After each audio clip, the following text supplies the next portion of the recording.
The rain fell in relentless sheets against the large windows of Victoria's Touch, a salon that was the crown jewel of the small, gentrifying street.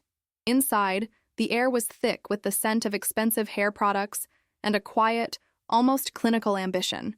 Victoria presided over her domain not like a hairdresser, but like a queen on her throne. Her throne was a plush, high-backed chair from which she could survey her employees and, more importantly, her clientele. She was a woman sculpted by her own success, sharp-edged and polished, with a smile that was both a welcome and a warning.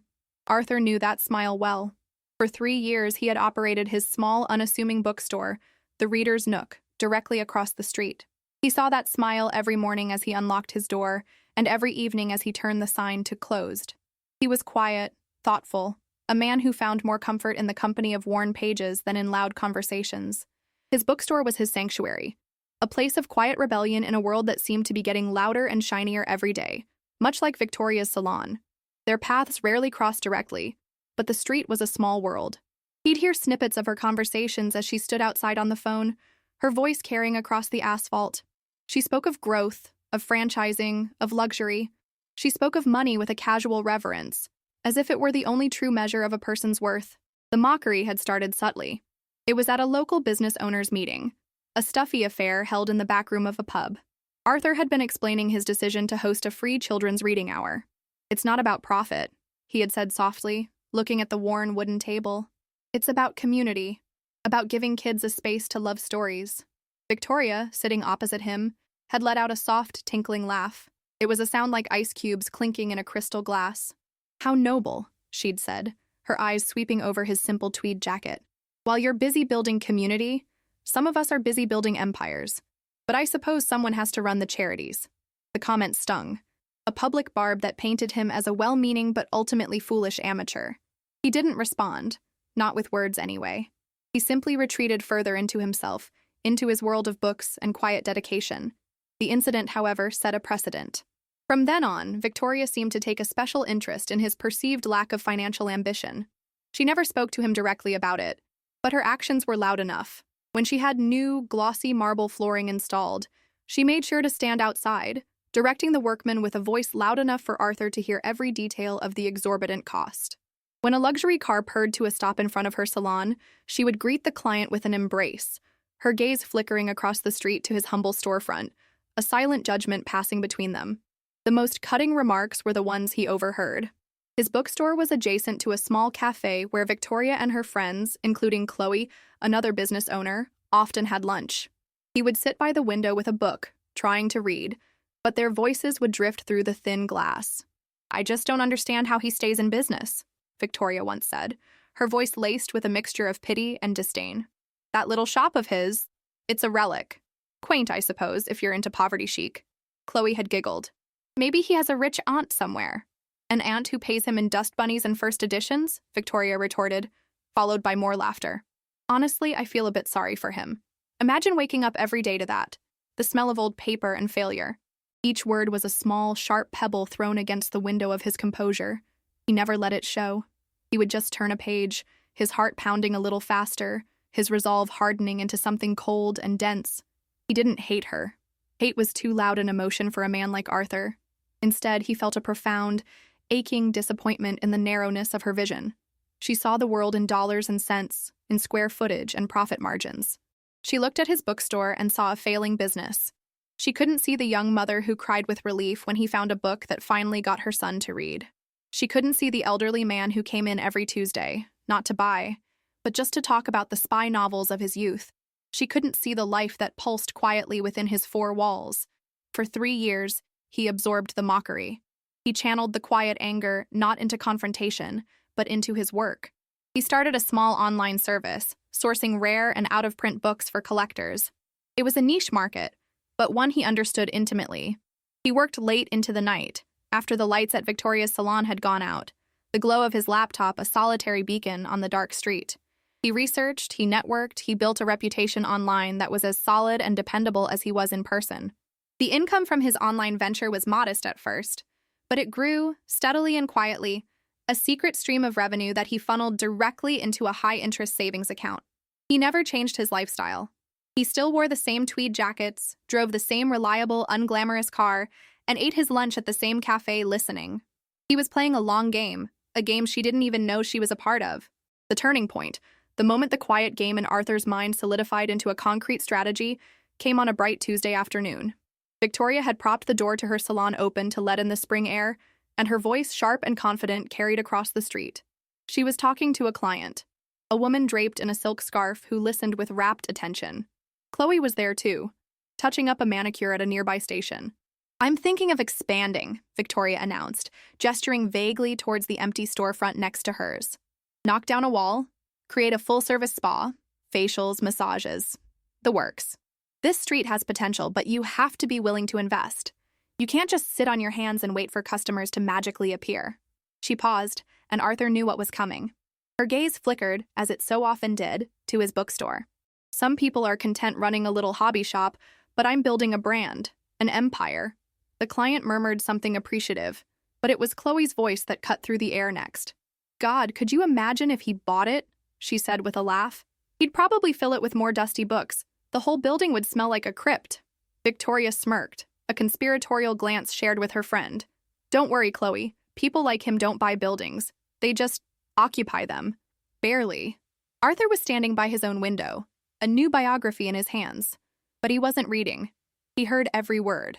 It wasn't just the casual cruelty that struck him, but the profound arrogance, the assumption that she, and only she, understood the nature of ambition and success.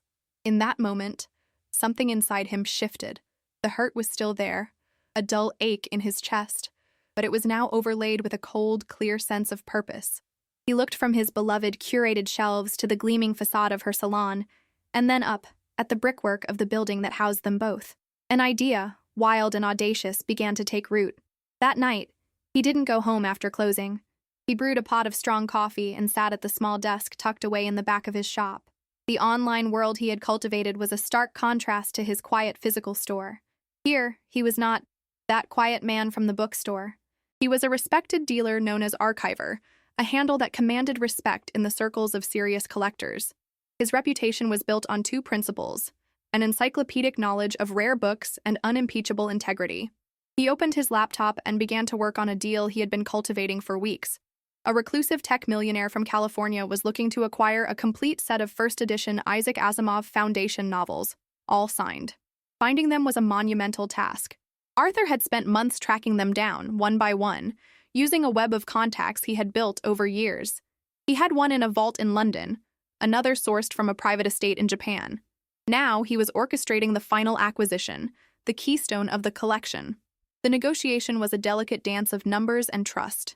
The price was staggering, more money than his bookstore would gross in a decade.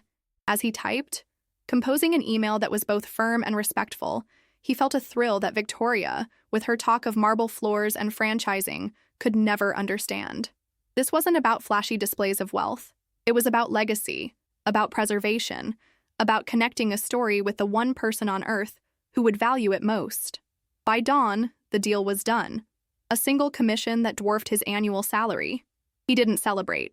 He simply transferred the money, a figure with a startling number of zeros, into the same savings account, now swollen and formidable. A month later, a stooped elderly man with kind eyes and a slow smile entered the reader's nook. It was Mr. Harrison, the owner of the building. He was a man from a different era, one who valued character over currency. He rarely visited his property, but when he did, he always stopped in to see Arthur. "How are the stories, Arthur?" he asked, his voice raspy with age, running a hand over a leather-bound volume of poetry. "They're doing well, Mr. Harrison, holding their own," Arthur replied warmly. "Good. Good to hear," the old man said. He looked out the window at the salon. "Lot of noise from over there. Always noise." He shook his head slightly. "This street is changing. Not sure it's for the better." He bought a slim book of poems, paid in cash, and left as quietly as he had come. Victoria didn't even notice him. She was busy directing a photo shoot of her salon for a local magazine. The first hint of trouble for her came a few weeks later. Arthur overheard her on the phone, her voice tight with frustration. Her plan to expand into the adjacent unit had been flatly denied by Mr. Harrison's management company. No reason was given. The no was absolute. The empire had hit its first wall. Then the rumor started, a whisper that traveled from the cafe to the bakery to the barber shop. Mr. Harrison, getting on in years and wanting a simpler life, was planning to sell the building. The entire block of storefronts. For Victoria, this was a catastrophe. A new landlord could mean a massive rent increase, or worse, a refusal to renew her lease. Her brand, her empire, was built on this specific location, and it was suddenly, terrifyingly precarious. For Arthur, the news landed differently. It wasn't a threat. It was an invitation. It was the sound of a door, long closed, slowly creaking open. The rumor of the sale hardened into fact. A discreet for sale sign appeared in the window of the small empty office space a few doors down, managed by a commercial real estate firm. The effect on Victoria was immediate and profound. The polished composure she wore like a second skin began to crack. Arthur watched as she paced in front of her salon, phone pressed to her ear, her gestures sharp and agitated. The empire, it seemed, had foundations of sand. Her first move was one of open warfare. She strode into the cafe one morning, not for coffee, but for an audience. Arthur was in his usual corner, nursing a tea and reading a collection of short stories. Chloe sat at a table with two other local business owners, and Victoria made a beeline for them, her voice pitched to Carrie. "It's a blessing in disguise, honestly," she declared, pulling up a chair. "I was getting tired of dealing with that old man's management company anyway. They have no vision." She took a dramatic sip of Chloe's water. "I'm just going to buy the building myself. It's the only logical step. Secure the asset, control my own destiny. I've already spoken to my bank. The financing is a formality." Chloe beamed. "Victoria, you're a genius. You'll be everyone's landlady." "Our landlady," another business owner corrected nervously. Victoria gave a magnanimous wave of her hand. "Don't worry, I'll be fair, but things will be upgraded, professionalized. We need to elevate the entire street. No more dusty little charity projects." Her eyes, as if pulled by a magnet, flicked towards Arthur's corner. He didn't look up, but he felt the heat of her gaze. He turned a page, the paper making a soft, deliberate sound in the sudden quiet. Her message was clear. Once she was in charge, his quiet little world would be the first to go. He saw her meeting with real estate agents, with men in sharp suits who carried briefcases. They would stand on the sidewalk pointing at the brickwork, their voices a low murmur of financial jargon. Victoria would be at the center of it all, animated and confident, laughing and pointing towards her salon, then gesturing dismissively towards his bookstore. To anyone watching, she was the obvious and only contender. A successful, ambitious woman making a power move. What she didn't see was the quiet email Arthur sent late one night. It wasn't to the real estate firm. It was to Mr. Harrison directly, via an address he had kept from a holiday card years ago. He didn't write about finances or profit margins. He wrote about the street. He wrote about the bookstore, about the children's reading hour, about the elderly man who came for conversation. He wrote of his respect for the building's character and for the community it housed. He mentioned his quiet, successful online business not as a boast, but as a testament to his stability and long-term commitment. He concluded by expressing his interest in purchasing the building, not as an investment to be flipped or exploited, but as a home to be preserved. "I believe a street needs a soul," he wrote. "It needs places of quiet contemplation as much as it needs places of commerce. I want to be a steward for that soul." He didn't expect a reply. It felt like a message in a bottle, a final, quiet act of defiance. But a week later, an email appeared in his inbox. It was from Mr. Harrison's son, a lawyer who was handling his father's affairs. He thanked Arthur for his letter and asked if he would be willing to meet. The meeting took place not in a sterile office, but in a quiet park on a bench overlooking a duck pond. Mr. Harrison's son, a man with his father's kind eyes but a lawyer's sharp mind, listened patiently as Arthur spoke. Arthur didn't present a business plan, he told a story. The story of the reader's nook and its place on the street. "My father always liked you, Arthur," the son said when he had finished. "He said you were a man of substance in a world of surfaces." He then looked Arthur squarely in the eye. "We've had another offer, a very aggressive one, financially speaking, from your neighbor, Ms. Victoria." Arthur simply nodded. "Her vision for the property is different from yours," the lawyer continued, a slight understatement in his tone. "She speaks of modernization, of maximizing rental income, of brand synergy." He paused. "My father doesn't care about brand synergy.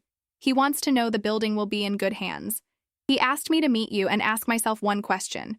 Who understands what this building is truly worth?" As the day for the final decision approached, Victoria's confidence swelled to an almost unbearable degree. She treated the acquisition as a done deal. "I'm thinking of a new color for the awnings," she announced loudly in the cafe. looking directly at the front of Arthur's shop. Something a bit more vibrant. A nice, clean gray, perhaps, to unify the block. She smiled, a predator's smile. A new beginning. Arthur remained silent. He continued to open his shop, to sell his books, to host his reading hour. He had played his hand. He had told his story. Now all he could do was wait for the final chapter. The day the sale was finalized was a Friday. The weather was beautiful, a perfect spring day that seemed to mirror the boundless optimism radiating from Victoria. She held court on the sidewalk in front of her salon, dressed in a sharp white pantsuit, a glass of champagne already in her hand by midday. Chloe and a few others buzzed around her, a small solar system of sycophants orbiting their sun. "I got the call from the lawyers this morning," Victoria announced, her voice ringing with triumph. "Just a few formalities left. By Monday, I'll own this whole block." She took a delicate sip of her champagne. "My first act will be to issue new lease agreements. It's time to professionalize, to raise the standards." Her gaze inevitably swept across the street to the reader's nook. Arthur was inside, helping a young girl find a fantasy novel. Some tenants might find the new standards difficult to meet. But that's business. You have to trim the dead wood to let the tree grow. Chloe giggled. The dead wood is probably too busy reading to even notice. The laughter from the group was loud and self-congratulatory. For them, the story was over. The queen had consolidated her power, and the quiet, irrelevant man across the street would soon be a footnote. Around 2 o'clock, a sleek black car pulled up, not in front of the salon, but directly in front of Arthur's bookstore. Mr. Harrison's son stepped out, holding a manila envelope. Victoria stopped mid-laugh, watching him. She clearly assumed he was coming to see her, to deliver the final papers in person. She smoothed her jacket and took a step forward, a triumphant smile already forming. But the lawyer didn't look at her. He walked directly to the door of the reader's nook and went inside. Through the large glass window, the scene played out in silent, devastating clarity. Arthur, who had been shelving books, turned to greet the man. They shook hands. The lawyer handed him the envelope. Arthur opened it, pulled out a set of keys and a single sheet of paper, and read it. He looked up, his expression unreadable from across the street, and nodded slowly. The two men spoke for a few more moments, another handshake, and then the lawyer left, getting back into his car and driving away. The silence on Victoria's side of the street was absolute. The champagne glasses were frozen halfway to their lips. They all stared, first at the departing car, then at Arthur, who was now standing by his window looking out. He held the set of keys in his hand, letting them dangle from his fingertips. Victoria's face was a storm of confusion. "What was that?" she said, her voice a tight whisper. Why would he give him the keys? Chloe, ever the loyal echo, tried to rationalize it. Maybe he's the new building manager? An errand boy? But the truth, cold and undeniable, was dawning in Victoria's eyes. She stared at Arthur, who met her gaze from across the street. He didn't smile. He didn't gloat. He simply held the keys up for a brief, significant moment, a quiet gesture that was louder than all her pronouncements of empire. Then he put them in his pocket. The color drained from Victoria's face. Humiliation, hot and swift, washed over her. The swagger, the arrogance, the entire edifice of her superiority collapsed in that one, silent moment of understanding. The man she had mocked as a failure, a charity case running a poverty-chic hobby shop, had just bought the building out from under her. He hadn't just won the game. He had owned the entire board while she was still boasting about her first move. She turned on her heel and stormed into her salon, the sound of the door slamming shut like a gunshot on the quiet street. Her friends, suddenly awkward and uncertain, dispersed like startled birds. For the rest of the afternoon, a tense quiet fell. At 5 o'clock, as he always did, Arthur turned the sign on his door to closed. But he didn't go home. He walked across the street, the worn leather of his shoes making almost no sound on the pavement. He stopped in front of Victoria's salon. She was inside, standing motionless in the center of the gleaming room, her arms crossed tightly. He pushed the door open. The scent of chemicals and ambition hit him. Victoria looked up, her eyes blazing with a mixture of fury and disbelief. "You!" she spat. "How?" Arthur stood calmly, his hands in his pockets. "You see, Victoria," he began, his voice as soft and steady as it always was, "you thought we were in the same business, the business of making money, but I'm in the business of books. My success is quiet. It doesn't need marble floors or public announcements. It's in a first edition, a signed copy, a story finding its reader. You were so busy building an empire of glass and noise that you never noticed the one being built of paper and silence. He paused, letting the words settle in the fragrant air. You saw a failing business, he continued. Mr. Harrison saw a man who loved his work. You saw a commodity. He saw a community. It turns out we have very different ideas about what constitutes a valuable asset. He pulled a folded piece of paper from his jacket pocket. It was a new lease agreement. Your rent will not be increasing, he said, placing it on one of her polished counters. I have no interest in driving you out. Your salon is part of the street. It provides a service people want. He looked at her, his gaze holding no malice, only a profound, final clarity. I'm not the villain in your story, Victoria. You just misjudged the protagonist. He turned and walked out, leaving her alone in the silent, fragrant monument to her ambition. She looked from the lease agreement on the counter to the man walking back to his bookstore. The man who wore tweed jackets and drove a simple car. The man who had just become her landlord. From that day on, the street was different. The mockery stopped. Victoria was quieter, more subdued. She still ran her salon, but the arrogant pronouncements ceased. She looked at Arthur not with pity, but with a grudging, confused respect.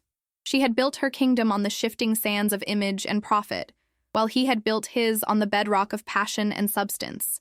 And in the end, it was the quiet man, the reader, the steward of stories, whose empire had truly endured. Autumn arrived, painting the leaves of the single tree on the street in shades of amber and gold. Several months had passed since the sale. Arthur's life as a landlord was much like his life as a bookseller, quiet, diligent, and fair. He'd had the building's old brickwork repointed, and the window frames restored with a craftsman's care.